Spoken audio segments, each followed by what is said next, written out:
Good morning बच्चों। कल हम आपका जो 15 चैप्टर है मेघ आए की रीडिंग कर रहे थे और इनके जो कवि हैं सर्वेश्वर दयाल सक्सेना, इनका जीवन परिचय बताया था कल मैंने।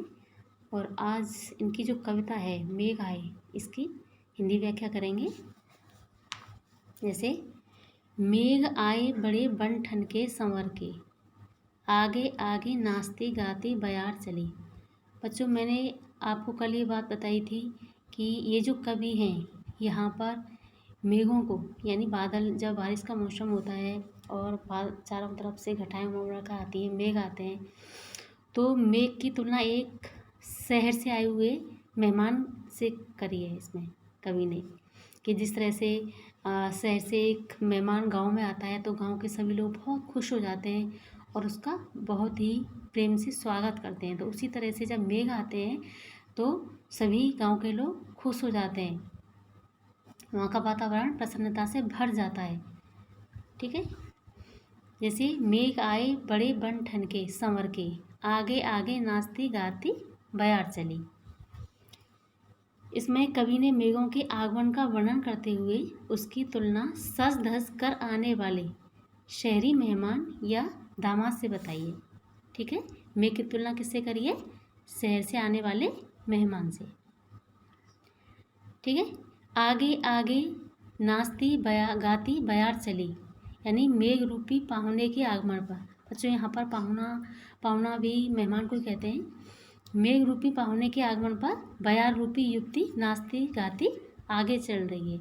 तो बच्चों, यहाँ पर जो कवि हैं वो कह रहे हैं कि जब मेघ आते हैं एक मेहमान के रूप में, एक दामाद के रूप में, तो उनके साथ उसके मेघ के जो मेघ होते हैं उनके आगे आगे क्या चलती है? ठंडी ठंडी बयार चलती है, हवा चलती है। उसको देखकर कवि ये कह रहा है कि उसको देखकर ऐसा लगता है जैसे कोई युवती नाचती गाती हुई मेहमान या दामाद के आगे चल रही हो, उसका स्वागत करती हुई चल रही हो। दरवाजे खिड़कियां खुलने लगी गली गली, यानी मेघों को देखने के लिए घर की खिड़कियां व दरवाजे खुलने लगते हैं।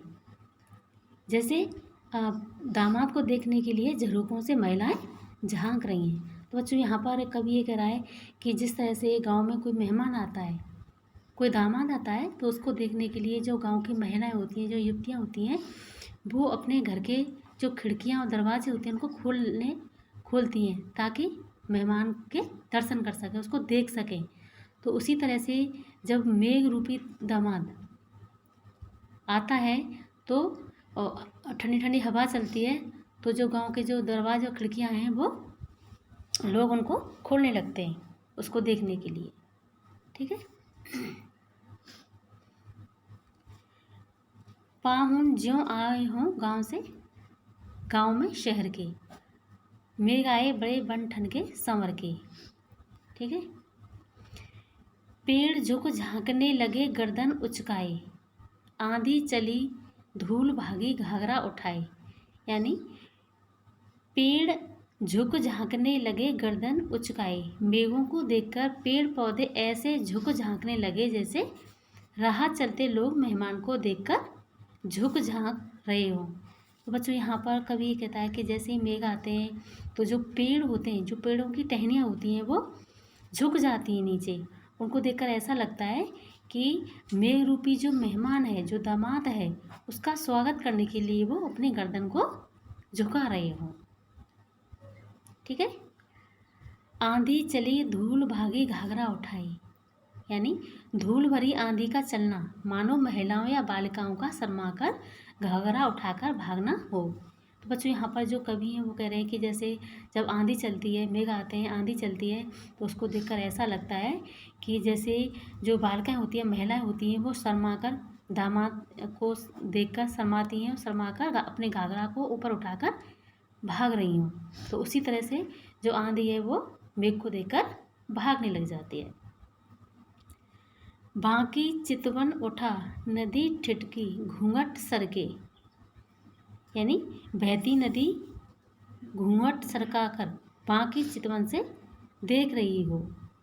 ठीक है। बांकी चितवन उठा नदी ठिठकी, यानी जब मेघ रूपी जो दामाद है, जो मेहमान है, जब आता है तो जो नदियाँ होती हैं वो ठिठक कर अपना घूंघट उठा लेती हैं, उसको निहारती हैं। ठीक है। मेघ आए बड़े बन ठन के संवर के, यानी पाहुन पक्ष में अर्थ होगा कि पाहुन बादलों की भांति आए और उनकी आने की खबर हवा की तरह उनके आगे आगे चल पड़ी। आगे आ जाइए। बूढ़े पीपल ने आगे बढ़कर जोहार की, बरस बाद सुध लीनी। कभी मेघों के आगमन पर होने वाली खुशी और हर्षोल्लास का वर्णन करते हुए कहता है कि मेघों को देखकर पुराना पीपल का पेड़ भी झूमने लगा, मानो गांव का बड़ा बूढ़ा मेहमान के आने पर झुककर नमस्कार कर रहा हो। तो यहाँ पर बच्चों ये जो कवि है गांव का जो वातावरण उसका बहुत ही सुंदर चित्रण करता हुआ कहता है कि गांव में एक पीपल है जो बहुत बूढ़ा है, बहुत पुराना है। बूढ़े का मतलब बहुत पुराना है।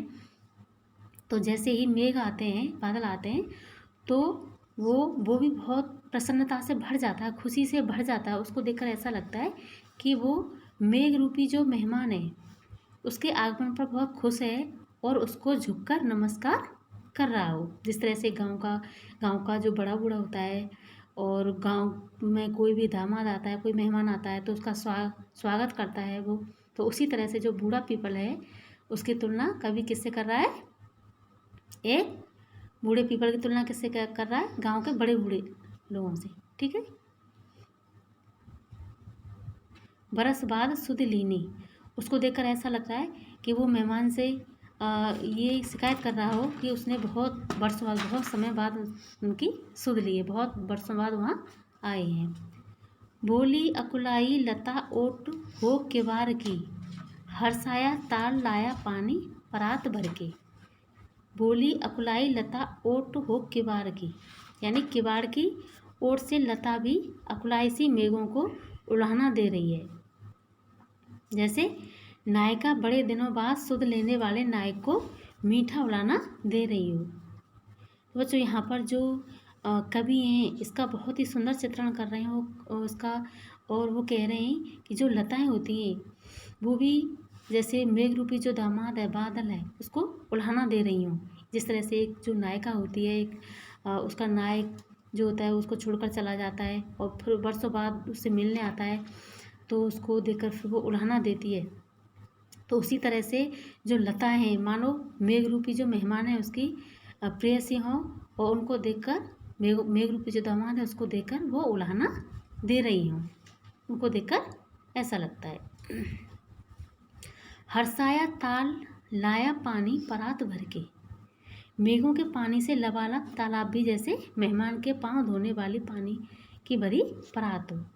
यानी जो यहाँ पर जो कवि हैं वो कह रहे हैं कि जो पानी से भरे हुए जो तालाब हैं गांव के, उनको देखकर ऐसा लगता है कि वो भी खुश होकर या प्रसन्न होकर मेघ रूपी जो दामाद है, जो मेहमान है, उसको देखकर ऐसा लगता है कि वो भी परात जैसे कोई दामाद आता है, कोई मेहमान आता है तो उसके पैर धोने के लिए पानी लाया जाता है परात में भरकर।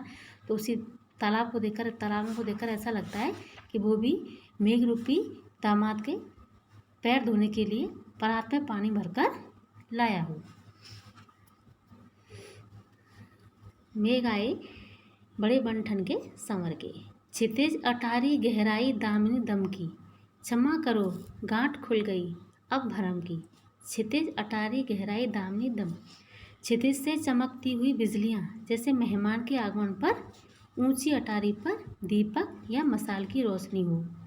तो बच्चों यहाँ पर क्षितिज अटारी गहराई दामिनी का मतलब होता है बिजली। कि जब बारिश का मौसम होता है, मेघ आते हैं तो आपने देखा होगा कि चारों तरफ जो बिजलियां हैं वो कड़कती हैं, तो उनको कभी उनकी तुलना किसी ऊंची अटारी पर जल रहे दीपकों से कर रहा है। कभी कह रहा है कि जब चारों तरफ जब बिजलियां चमकती हैं दामिनी, ठीक है, तो उसको देखकर ऐसा लगता है कि किसी ऊंची अटारी पर दीपक या कोई मसाल की रोशनी जल रही हो। ठीक है। क्षमा करो गांठ खुल गई अब भरम की,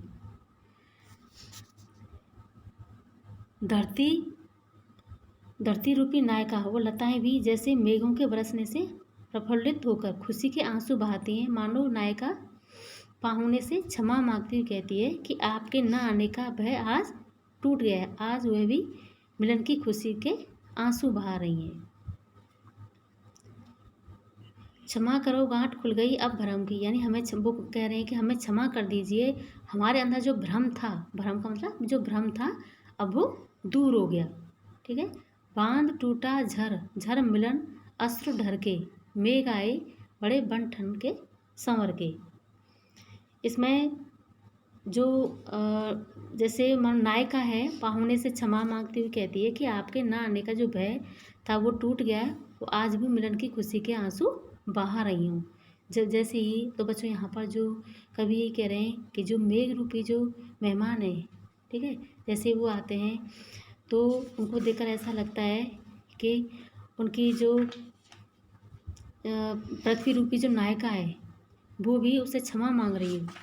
वो कह रही हो कि हमारे अंदर जो भ्रम था वो टूट गया है और वो अपने प्रेमी से मिलन की खुशी में अपने आंसू बहा रही हूँ, यानी बहुत ही वो खुश हो रहे हैं। ठीक है। मेघ आए बड़े बन ठन के संवर के। बच्चों आपका ये जो हिंदी अनुवाद है वो पूरा हुआ।